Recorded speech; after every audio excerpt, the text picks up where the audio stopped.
Hello and welcome to G-Lens. Why Bola Tinubu government is accused of using federal funds as a political weapon to punish opposition states, in what many are calling a serious threat to Nigeria's democracy. The federal government under President Bola Tinubu has been accused of using financial power to weaken states controlled by the opposition People's Democratic Party, PDP. This unfolding political drama began in Rivers State.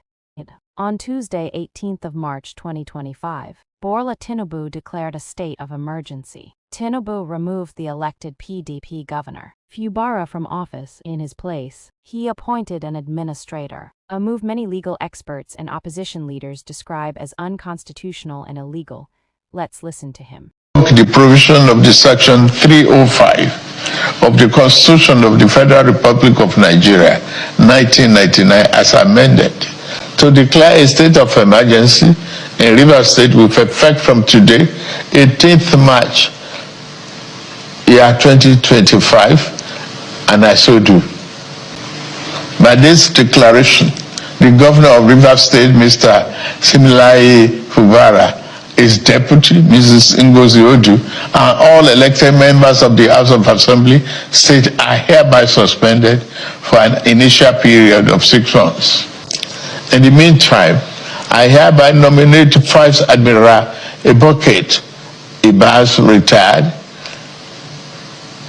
as administrator to take charge of the affairs of the state and the interests of the good people of Rivers State. For the avoidance of doubt, this declaration does not affect the judicial arm of Rivers State, which shall continue to function in accordance with their constitutional mandate. The administrator will not make any new laws. He will, however, be free to formulate regulations and may be found necessary to do his job, but such regulations will need to be considered and approved by the Federal Executive Council and promoted. While Fubara was in office, the federal government suddenly stopped sending the monthly funds legally owed to all states, an apparent attempt to cripple Fubara's administration, knowing the money was needed to pay salaries and keep the state running. Despite massive protests and public outcry, the federal government released funds to the new appointee, while refusing to engage with the legitimate claims of the ousted governor and his supporters. Reports. In 2006, the Supreme Court of Nigeria gave a judgment clearly stating that even though by then Daria had been restored to office, but last the Obasanjo administration has said that under no circumstances will the emergency provisions in Section 305 be used to remove any elected official. That is the law. The Supreme Court has spoken. No legislation or constitutional amendment has changed that. So that is the law. No person or authority can remove an elected official, whether governor, deputy governor, or member of the legislature, without going through the due process of law. In the case of governor, by impeachment. In the case of legislators, through recall. Don't be the one telling me. You heard him in a channel, boasting that is behind a main man that depends on the breath of God. I pity illiteracy. Say shame. You are boasting to remove another governor. What qualifies you?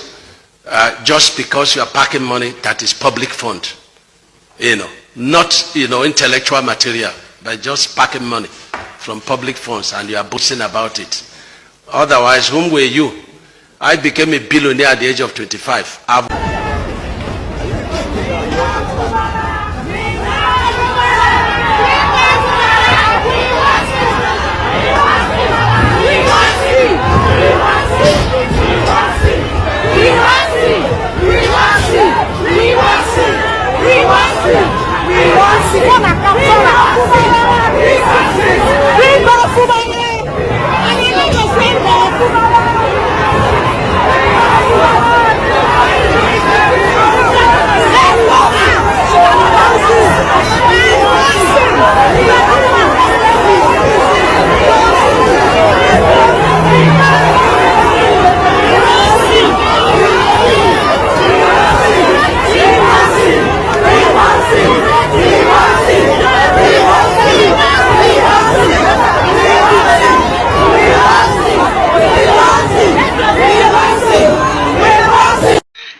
allocation they need.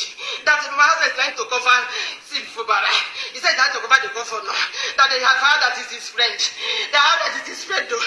That he's just trying to cover up. My husband says he's not trying to cover up anything. That he doesn't think that there's anything like that. There's anything like 15 billion naira. That he's not aware. That he's not aware. That he's just the head of service. He doesn't know anything about finance of the state. So when they pressured him to sign that up, he said he will not sign. And instead of him to sign, he will resign. He just resigned and come in the office. I was in the office when he called me that he has resigned. I said, what happened? He said, till I come back. When I came back, I asked him. He started telling me that they brought a document, but that the document is that they found another $15 million, 15 billion naira. 15 billion naira that the government did not declare. And he told that he doesn't know anything about that one. That what he handed over to them is what the governor handed over to him.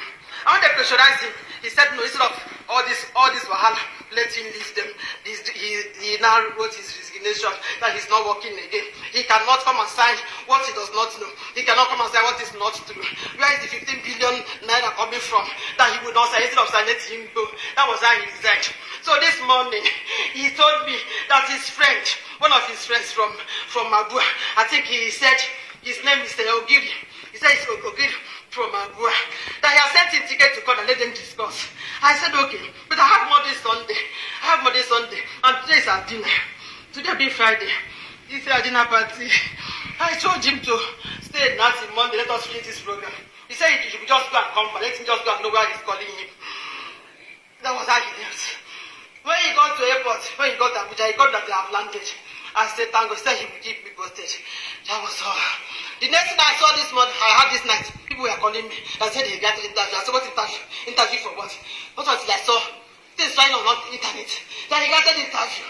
That's what happened. I said, that is not my husband. That is not my husband. So I sent you a message. I said, I don't do this. I sent him a message. I said, how they kidnapped you? Talk to me now. Why not talking to me? Where's the message I sent to him? See the message I sent to him. I sent to him message. When I saw this dumb lie. Oh, Jesus help me. Nigeria help me. My husband's in trouble. My husband's in trouble. My husband's in trouble. My husband's in trouble. My husband's in trouble. Look at the message I sent to him. See the message I sent to him. I said, Daddy, why? Tinubu is using coercion and intimidation to pressure Fubara and other governors into joining the APC. First women, we've been protesting since morning, and we are occupying streets, all the streets of River State. And we are here this morning to say our mind. We want the president to bring our governor back. Our governor, since Fubara went with some governors yesterday to meet with the FCT minister, they are giving him conditions only to join and support Tinubu. And for what exactly? We are not happy with that arrangement. We are not in agreement with that. All we want our governor is to support who he deems fit. After crisis outbreak, North Anambra Imo Plateau State for months and years, consequently, they have massive killings, kidnapping, and massacres in most of those states, with clear breakdown of law and order. Yet, no such intervention, even when some concerned stakeholders have pleaded seriously for Mr. President to do so. Why is the case of River State so different? Since his emergence as the sole administrator of River State, we have experienced it. There is no more threat from the militant, no burning of public assets, no sentiment from the tribal sentiment, no tribal war anymore. Governor Adeleke is now facing a similar situation in Osun, another PDP-led state. Tension is rising as the federal government considers withholding local government allocations. Citing the state's delay in holding council elections, the Supreme Court had ruled that only local government with elected officials should receive direct federal funding. With a deadline of October 2024, Osun held elections in February 2025, sparking calls by the APC for funds to be blocked. Observers accuse the presidency of using the judiciary to target opposition states like Osun. The development has raised fresh concerns over fairness and constitutional order in Nigeria's federal system. Despite the federal government's withholding of local government allocations to Osun State,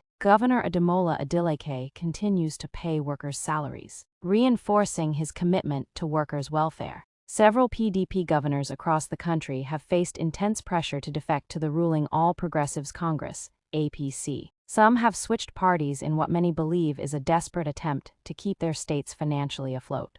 Those who resist face a different kind of punishment. The federal government often accuses them of mismanaging state funds or links them to corruption investigations. But in many cases, when no evidence is found, the financial pressure continues, with federal allocations delayed or cut off entirely. It's not about fighting corruption anymore, said a political analyst in Abuja who asked not to be named. It's about control. If you're not loyal to the center, your people will suffer. We are the ones suffering, said a school teacher. Politics is politic, but why should our children suffer? Why should we be unpaid for months because of party fights in Abuja? Every state in Nigeria is entitled to its allocation from the federal government, said human rights lawyer Chidi Eze. It is not a gift, it is a right. It should not depend on which party is in power at the center. Critics say that Tinubu's administration is effectively using the power of the purse to force Nigeria into one-party rule. As opposition voices grow louder and civil society groups call for accountability, many Nigerians are asking, is this the beginning of a dangerous new era where loyalty to the ruling party determines whether a state survives or collapses? There are amendments in the pipeline, but I don't see this president signing. That's it for now, but I will be back with more updates as the story develops. If you found this report helpful, don't forget to like, share, and comment with your thoughts. Subscribe and follow to stay updated on all the latest news. Thanks for watching. We'll see you again soon.